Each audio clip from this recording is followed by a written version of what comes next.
Good evening. I am the narrator, and welcome to my parlor. Tonight's story is The Menagerie. I'm from a small town where nothing ever happened. Some liked this, some did not. Some enjoyed the quiet, some sought more. We had an even mix from the expected age groups. I fell between them. I don't need intrigue, but I don't pass by when it appears. Recall that as I tell the tale. Time moved, but the town did not. It stayed in place. Its streets and sidewalks, homes and stores were the same year to year. Even its residents, they descended from its founders. I do, though it means nothing now. I was born in the town hospital, attended its schools, had my first haircut and first shave at its barber shop. En route to work, I stopped for coffee and a cruller at the diner. It had stood for generations. I was not their first patron, nor was I their last.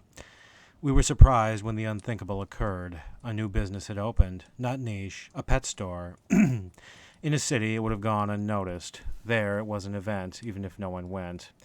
It was peculiar. I was not the first to enter. I'm never the first, but I was the first to see.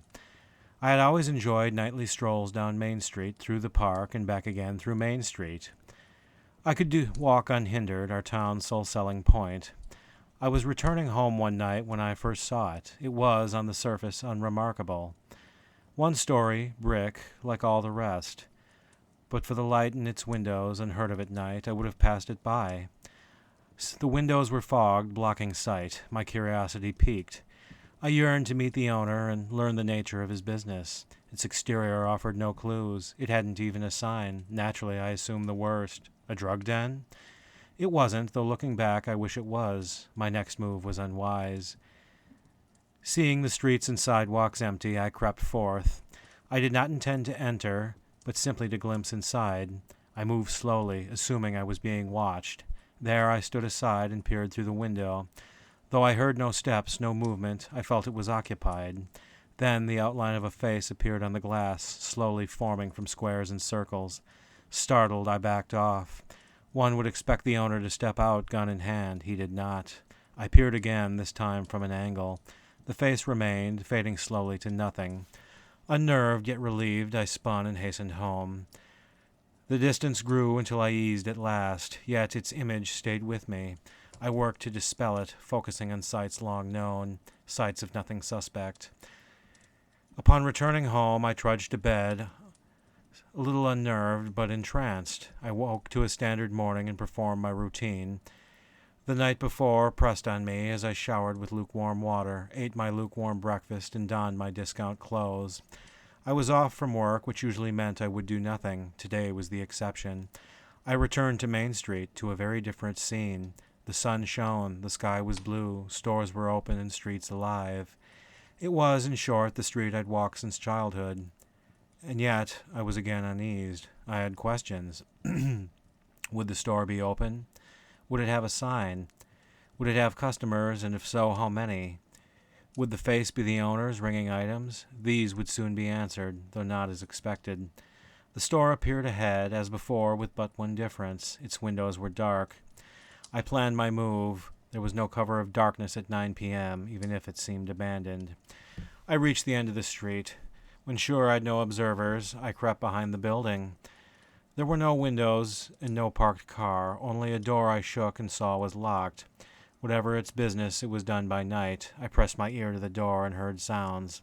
With some effort, I distinguished them. Fluid pumping through tubes, the bubbling and whirring of pressurized containers. Perhaps I'd assumed correctly. I listened only briefly. Time was short. I craned my ear to hear more, then withdrew. Again, I sought not to be seen, and to have to proffer an explanation. Luckily, I blended seamlessly with pedestrians. I was frustrated. I could not return till dusk. Until then, I would bide my time. When night fell at last, I left my house, as I did every night, though not for my standard purpose. I made my way, as before, enjoying Main Street's darkness, its emptiness, knowing not what I would find. I was both frightened and excited. When the building appeared, however, I was surprised. It was not closed. The door was open, and a line had formed outside. I recognized neighbors. Apparently, they'd learned something I had not. A surprise. I was always more inquisitive than my peers. I paused and watched from across the street. Though I could not see inside, I could see a green light glowing in the doorway. My neighbors entered and soon returned, holding large black bags. What was being sold, and at what price? I decided to see, but was thwarted immediately. As I stepped forth, the door closed and the line dispersed. In the moonlight, I saw would-be patrons shuffle off, like robots, in trance. Confused, I watched them vanish into the night. When I looked back, the store was closed, its windows darkened. I cautiously approached, pressed my hand to its window. To my surprise, it felt cold. I shivered and withdrew. The face, the outline returned. Again, I slinked away, hopefully unseen. Having learned as much as the night offered, I began home. I passed again the long-known sights, only now I knew them no longer. The town seemed to have changed, darkened, become something else. I gazed in windows. They did not gaze back.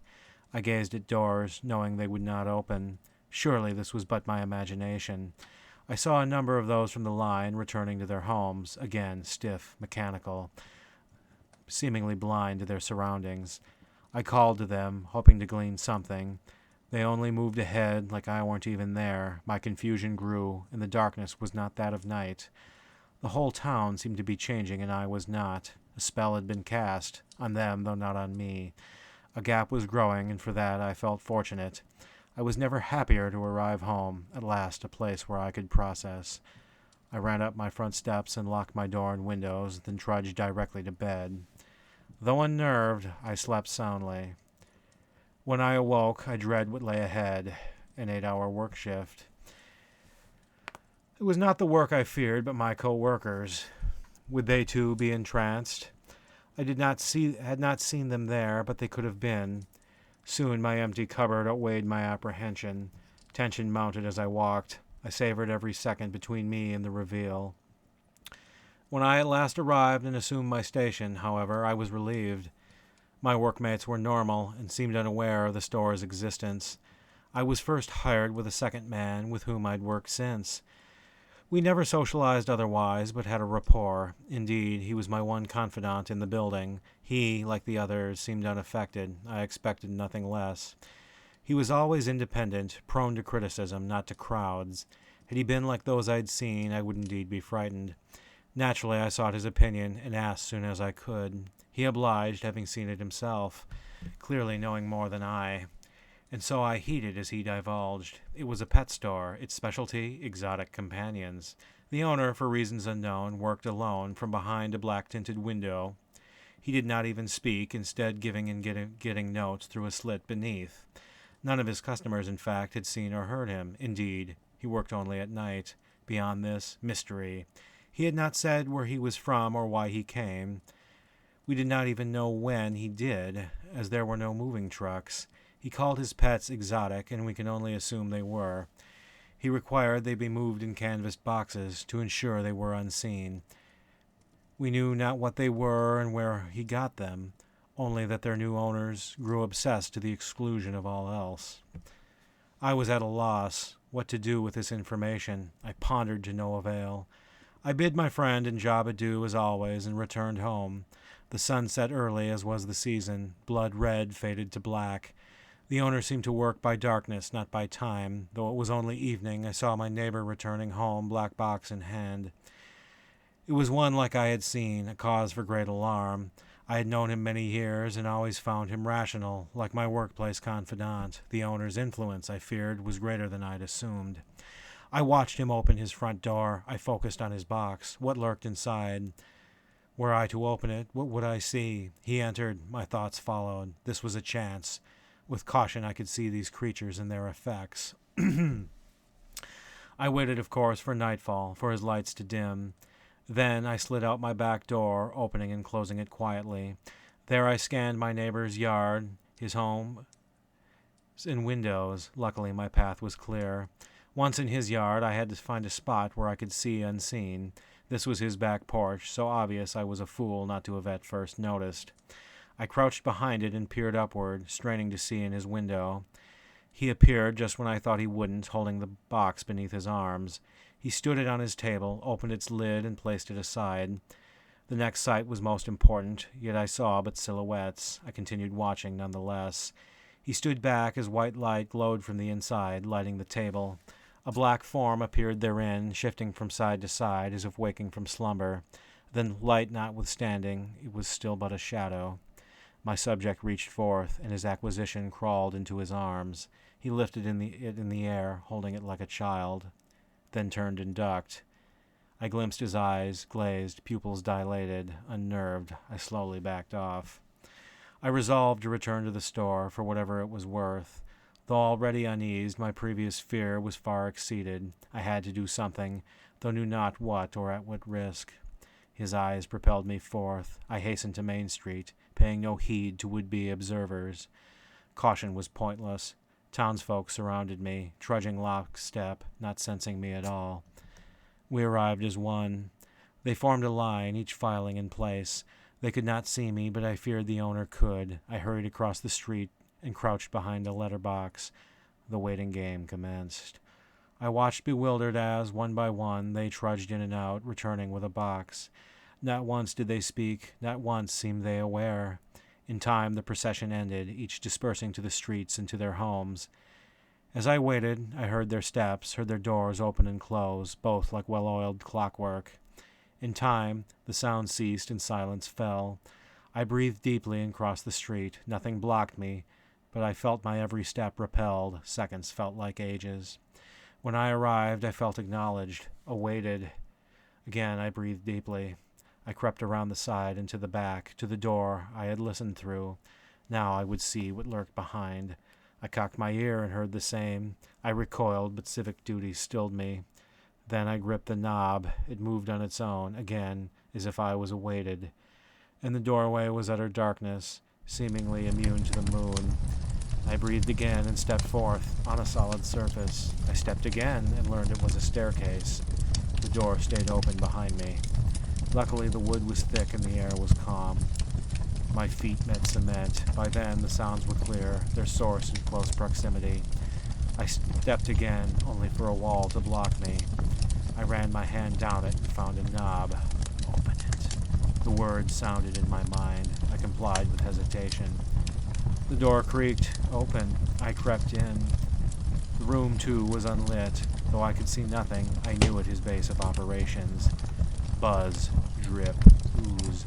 I quickly tucked my hands in my pockets. Thank God for long pants and sleeves. Then I heard a movement and dripping liquid. I felt something moist on my shoulder, then my other shoulder, then something fastening around my waist. Unable to move, shivers coursed down my spine, my stomach tied in knots. Then it appeared, the face on a body, short, wizened, in a crumpled lab coat, plaid shirt and beige trousers. Now, nothing stood between us. It gazed blankly. The light shone as if from nowhere, and the contents were revealed. I beheld the source. A plastic tube extending from the wall, filled with black sludge. It emptied on a table into a plastic tank. Beside the tank lay metal sheets in a variety of shapes like cookie cutters. Steel shelves lined the opposite wall. Plastic beakers lined them. The fluid filled each. On the opposite wall were more steel shelves and beakers. Fetid yellow water filled them. Therein floated eyes, maws, tentacles. To think, these things were in my neighbors' homes, enjoying their affection. Just then, my captor's intentions were revealed. 2 arms appeared beneath his face and spread to his sides. A wave of light formed between them. The fluid flew from the tube and into the air, where it began to writhe and congeal. He grasped it like clay, forming a torso, limbs, and digits. He then raised one arm and flicked its wrists. It hardened solid. With a second flick, 2 holes formed and opened on its head, revealing dead gorgon eyes. Then he reached forth, presenting it as a gift. I winced at the blob, its mouth gaping, tentacles swaying. My lip curled, to say the least. For you. I closed my eyes and shook my head, pressed it forth again. I felt a current of energy course through me. I felt my captor seize control. My arms reached forth, his hands outstretched. He began to lower it gently.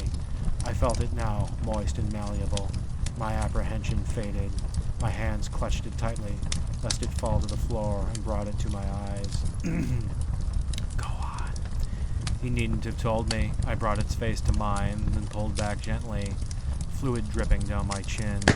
We locked eyes and he smiled. In that moment it struck me. I was under his spell, and it broke. My eyes opened, though they were already, as did my instincts. I could stand no further contact. My hands went limp.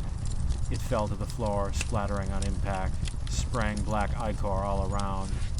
Its eyes, teeth, and other accoutrements bobbed and floated. As the liquid pooled, adrenaline coursed through me. I spun and darted, out the room and up the stairs. I did not slow down, I did not glance back. The night greeted me, and I greeted it. From there I continued until my home appeared. There I lurched in, collapsing into bed, knowing not what to fear. What could occur in sleep, or what I could wake to? I could only take my chances. I did wake, and in one piece. This was cold comfort. I had to confront the day. Trembling, I rose and crept forth, moving at a crawl to delay the inevitable. Stepped onto my front porch. The place was new and unfamiliar. As it was the night the store appeared, I gazed at darkened windows, at the silhouettes of strangers and their pets. For the first time, I was an outsider. I could remain no longer. That night, I gathered my clothes, my toiletries, my wallet, a blanket, and a pillow. Whatever could fit in my trunk in my back seat. I couldn't call a realtor. I couldn't sell my home. Not on such short notice, and not in what the town had become. It, my furniture, and my kitchenware were abandoned to whomever. Before I left, I had one last stop. It was closed, as always, by daytime, with one difference. On the front door, a sign was posted. My work is done. Thank you for your patronage.